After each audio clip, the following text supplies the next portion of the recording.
नमस्कार दोस्तों, ओसोप कोडिंग में आप सबका स्वागत है। और आज के इस वीडियो में हम बात करने वाले हैं आर्टिफिशियल इंटेलिजेंस के बारे में। अब जब से चैट जीपीटी आया है, हमने बहुत बार इस शब्द को सुन लिया है। आए दिन अखबारों में, व्हाट्सएप पर इधर उधर हम आर्टिफिशियल इंटेलिजेंस सुनते रहते हैं। तो आज के इस वीडियो में समझेंगे कि आखिर आर्टिफिशियल इंटेलिजेंस क्या होता है, इसकी हिस्ट्री क्या रही है और इसका फ्यूचर क्या हो सकता है। उसी के साथ साथ आज के इस वीडियो में हम चैट जीपीटी से भी जुड़ी हुई कई सारी जानकारी आप तक लेकर के आएंगे, जो हो सकता है वो जानकारियां आपको अभी तक नहीं मिली हो। तो आज का ये वीडियो बहुत ज्यादा इंटरेस्टिंग होने वाला है, तो इसे एंड तक देखते रहिएगा। और यदि आप हमारे चैनल पर नए हैं तो ओसोप कोडिंग के इस चैनल को सब्सक्राइब जरूर कर दीजिएगा, क्योंकि इस चैनल पर आपको कोडिंग से रिलेटेड इतने शानदार वीडियोस और कोर्सेज मिलने वाले हैं, जो आपको, यदि आपने आज तक कोडिंग करने के बारे में सोचा भी नहीं होगा, तब भी आपको एक बहुत शानदार कोडर बना सकता है। तो चलिए इस वीडियो की शुरुआत करते हैं। अब जब हम बात करते हैं आर्टिफिशियल इंटेलिजेंस की, तो ये होता क्या है, तो इसको समझेंगे। Artificial intelligence is a science and engineering of making intelligent machines. अब जब हम इंटेलिजेंट मशीन की बात करते हैं, तो उससे आर्टिफिशियल इंटेलिजेंस का मतलब होता है कि मशीन्स में एक ऐसी कैपेबिलिटी डेवलप करना जिससे वो अपने दिमाग से सोच सके, रैशनली डिसीजंस ले सके। और जब हम इंटेलिजेंस की बात करते हैं, तो इसके इंटेलिजेंट का ताल्लुक सीधे की सीधे होता है इंसानों में पाए जाने वाली दिमाग और इंटेलिजेंस से। अब पूरे आर्टिफिशियल इंटेलिजेंस का गेम सिर्फ इतना ही है कि हमको मशीन्स को इतना केपेबल बनाना है कि वो आदमी की तरह सोच सके, रैशनली डिसीजंस ले सके और अपने बारे में खुद को बेहतर बनाता रहे, निरंतर प्रोग्रेस करता रहे। लेकिन सिर्फ इतना ही नहीं, आर्टिफिशियल इंटेलिजेंस इससे एक कदम और आगे बढ़ करके चाहता है कि मशीन्स में इंसानों से बेहतर कैपेसिटी को डेवलप कर दिया जाए, क्योंकि इंसानों के पास ईश्वर के द्वारा दिया गया एक सीमित दिमाग है। हम बायोलॉजिकली कन्फाइंड होते हैं, लेकिन मशीन्स, उनके पास बायोलॉजिकली कन्फाइंड होने का कोई कारण नहीं है। वो कितना ही ज्यादा सोच सकते हैं, कितने ही ज्यादा डेटा को स्टोर कर सकते हैं। तो आर्टिफिशियल इंटेलिजेंस का मकसद है कि मशीन्स को इतना केपेबल बना दो कि ये इंसानों से बेहतर निर्णय और डिसीजंस लेने लग जाए। अब हो सकता है ये चीज सुनकर आपको थोड़ा सा डर लगा हो कि यार आने वाले समय में कई मशीन्स हमारी जगह ना ले ले। तो आज के इस वीडियो में आगे हम ये भी कवर करने वाले हैं कि आखिर इस आर्टिफिशियल इंटेलिजेंस का फ्यूचर क्या होगा। तो चलिए, उससे पहले हम जरा समझ लेते हैं कि हिस्ट्री ऑफ एआई है क्या। आखिर इस चीज की, इस बला की शुरुआत हुई कब। अब हमें लगता है कि भाई हो सकता है एआई 10 या 20 साल पुराना कंसेप्ट हो, लेकिन ये हकीकत नहीं है। एआई लगभग आज से 70 साल पुराना कंसेप्ट है कि जब 1950s में एलन ट्यूरिंग ने एक पेपर पब्लिश किया था, और उस पेपर में उन्होंने साइंटिफिक कम्युनिटी के सामने एक बहुत बड़ा क्वेश्चन रखा था, और वो क्वेश्चन ये था, कैन मशीन्स थिंक। सिर्फ इतना सा सवाल था कि क्या मशीन से सोच सकती है, और सिर्फ इतने से सवाल से जन्म हुआ आर्टिफिशियल इंटेलिजेंस। उसके बाद 1956 में जॉन मैकार्थी ने एक कॉन्फ्रेंस में आर्टिफिशियल इंटेलिजेंस टर्म को कॉइन किया था, और उसके बाद से कोई भी मशीन जो सोच सकती है, जो इंसानों की तरह बनने की कोशिश कर रही है, उसे हम आर्टिफिशियल इंटेलिजेंस की ओर बढ़ने वाली मशीन का नाम दे देते हैं। उसके बाद आर्टिफिशियल इंटेलिजेंस की दुनिया में एक जो सबसे बड़ा ब्रेक थ्रू आया था, वो आया था 1997 में, जब डीप ब्लू नाम का एक सुपर कंप्यूटर बना, जिसने उस समय के chess champion, world champion Garry Kasparov को चेस में हराया था। अब मशीन्स के लिए उस समय तक सबसे बड़ा सोच यही था कि हम आगे के निर्णय, मशीन्स को इतना केपेबल बना ले कि वो आगे के निर्णय लेने लग जाए। और चेस एक ऐसा ही गेम है जिसमें आपको एक कदम चलने के बाद सोचना पड़ता है कि अगली चाल हम कौन सी चलेंगे, और उसके लिए आपको आगे के 10,000 मूव्स को कैलकुलेट करना होता है। तो जब 1997 में डीप ब्लू ने एक ऐसा कंप्यूटर बनाया जिसने इंसानों की चेस खेलने की कैपेबिलिटीज को भी पार कर दिया और इंसानों को हराना शुरू कर दिया, उस दिन से इस बात को स्थापित कर दिया गया था कि हो सकता है एक समय ऐसा आए जब आर्टिफिशियल इंटेलिजेंस का इस्तेमाल करने वाली मशीन्स इंसानों से बेहतर सोचने लग जाए, इंसानों से बेहतर निर्णय लेने लग जाए। तो चलिए, अब इसी के बाद में हम समझते हैं कि चैट जीपीटी क्या होता है, क्योंकि आर्टिफिशियल इंटेलिजेंस का जो नमूना आज की तारीख में इंसानों के पास में है, और जो प्रत्यक्ष हमें दिखता है कि हाँ ये आर्टिफिशियल इंटेलिजेंस है, वो चैट जीपीटी है। तो चैट जीपीटी का यदि हम फुल फॉर्म समझते हैं, तो जीपीटी यानी कि जनरेटिव प्री ट्रेन्ड ट्रांसफॉर्मर, ये एक ऐसा चैट बॉट है जो आपको आपके प्रश्नों का उत्तर 1 सेकंड में ला करके दे देता है। अब यदि मैं गूगल से पूछूंगा कि व्हाट इज चैट जीपीटी, तो गूगल क्या करता है, गूगल मेरे को 10-12 वेबसाइट के लिंक दे देगा, मुझसे कहेगा कि यार आप इसमें से कोई सी भी वेबसाइट पे चले जाओ, उस पे एक आर्टिकल लिखा हुआ है चैट जीपीटी के बारे में, वो पढ़ लेना, आपको समझ में आ जाएगा। लेकिन जब मैं चैट जीपीटी से पूछता हूं कि चलो भैया बताओ व्हाट इज चैट जीपीटी, तो चैट जीपीटी क्या करता है, रुको मैं आपको कहीं वेबसाइट पे नहीं भेजूंगा, मेरे पास अपना इतना दिमाग है कि मैं आपको खुद से आंसर बना करके बता सकता हूं कि मैं कौन हूं।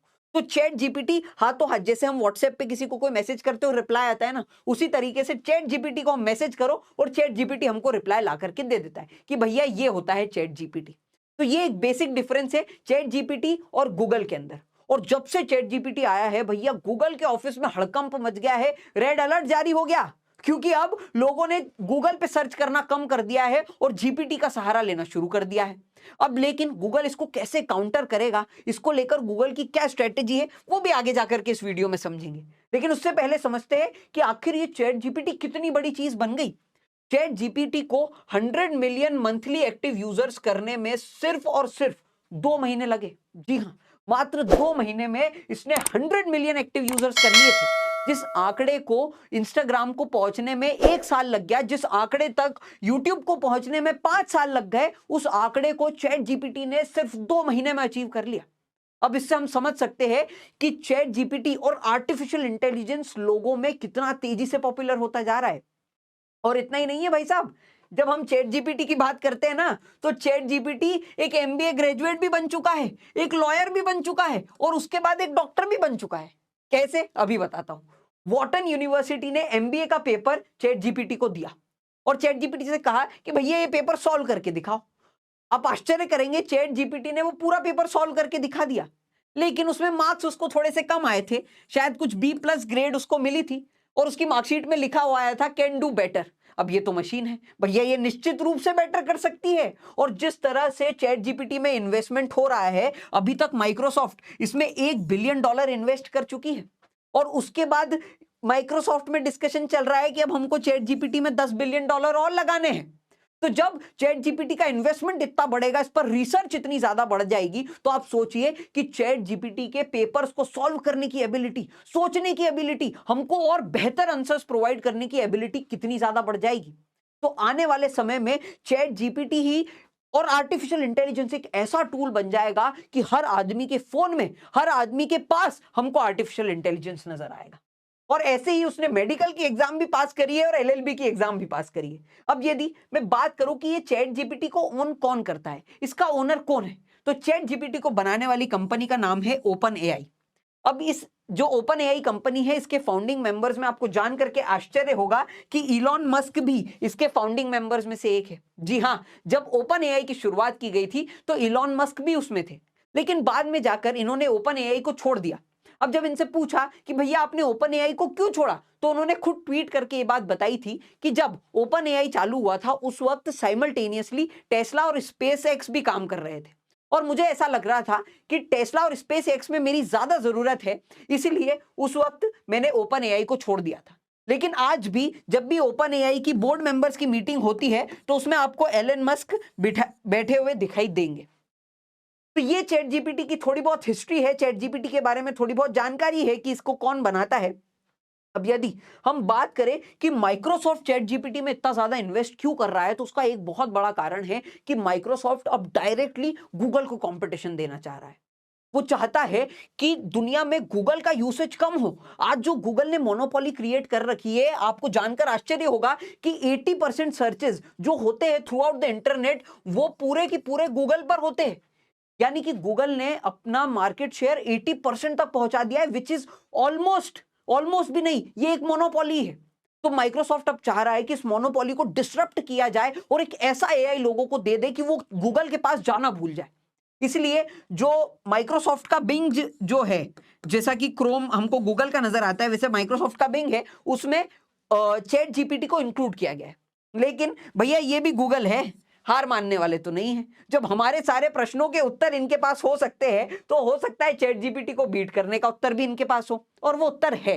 गूगल ने अभी अभी कंफर्म किया है कि वो भी अपने चैटबॉट पर काम कर रहा है और उसका इन्वेस्टमेंट हम सोच सकते हैं कि उसके पास कितने ज्यादा पैसे, तो कितना इन्वेस्टमेंट करके वो अपना चैटबॉट बनाएगा। वैसे गूगल एक अपना चैटबॉट बार्ड नाम से ऑलरेडी बना चुका था, लेकिन इसमें थोड़ी सी दिक्कत आ रही थी जिसकी वजह से इसको वापस लिया गया है। और बार्ड को लेकर के आपने सुना भी होगा, इसकी वजह से गूगल्स के शेयर एकदम बहुत तेजी से नीचे गिरे थे। तो इस वजह से बार्ड को भी वापस ले लिया गया है और वापस से गूगल एक तैयारी में लग गया है कि एक ऐसा चैटबॉट बनाकर लोगों को दिया जाए जो चैट जीपीटी से बेहतर होगा। और जब गूगल अपना चैटबॉट लेकर आएगा, चैट जीपीटी मार्केट में रहेगी और भी दूसरी कंपनी आर्टिफिशियल इंटेलिजेंस का इस्तेमाल करके चैटबॉट बनाने लग जाएगी, तो ये सबसे ज्यादा हमारे फायदे का काम होगा। क्योंकि जब भी दो बड़ी बड़ी कंपनीज आपस में भिड़ती है तो फायदा सिर्फ और सिर्फ कंज्यूमर का, यानी कि आपका और हमारा होता है। तो उम्मीद करते हैं कि गूगल भी फटाफट अपने चैटबॉट के साथ आए और हम उसके बाद कंपैरिजन का गेम भी आपके सामने लेकर के आ पाए कि भैया चैट जीपीटी बेहतर है कि गूगल का चैटबॉट।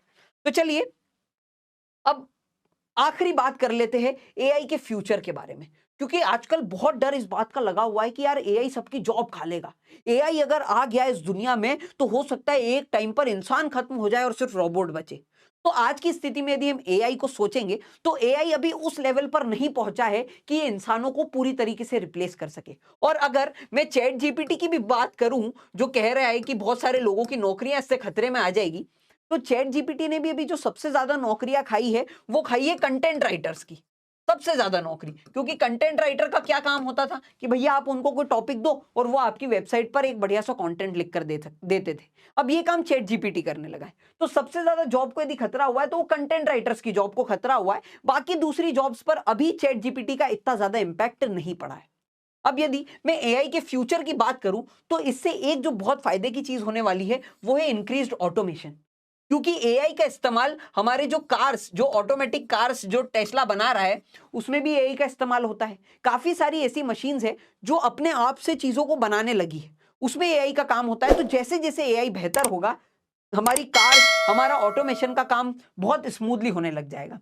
इंक्रीज्ड हेल्थ केयर में भी एआई का बहुत बड़ा इंपैक्ट है। क्योंकि अब एआई सारे डेटा को एनालाइज करके ऑब्जर्व करके बताने लगा है कि कौन से बैक्टीरिया से हमको कौन सी डिजीज हो सकती है या किन किन चीजों का हमको ध्यान रखना है, कौन से बैक्टीरिया को खत्म करने के लिए कौन सा एंटीडोट काम आएगा।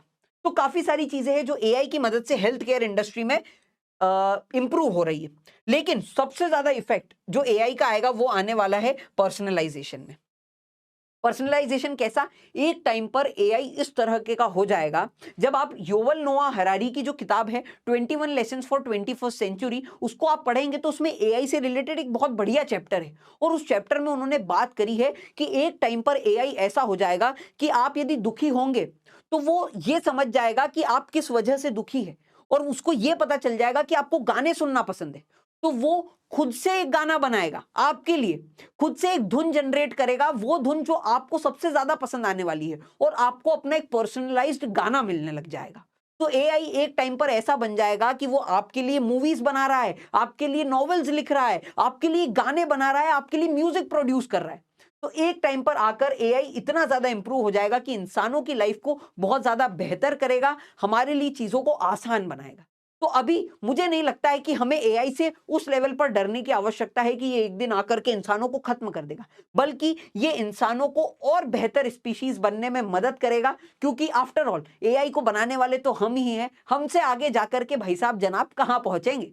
तो मैं उम्मीद करता हूं आज की वीडियो आपको पसंद आई होगी। वीडियो पसंद आई हो तो इसे लाइक करिए, शेयर कीजिए और हमारे चैनल को सब्सक्राइब जरूर करिएगा, क्योंकि आपको हर हफ्ते ऐसा शानदार कंटेंट हमारे चैनल पर मिलता रहेगा। और यदि कोडिंग सीखना चाहते हैं, कोडिंग में बहुत बेहतर बनना चाहते हैं, तो ओसोप लर्निंग से बेहतर प्लेटफॉर्म आपको पूरे इंटरनेट पर नहीं मिलेगा। यह मेरी गारंटी है, मेरी चुनौती है।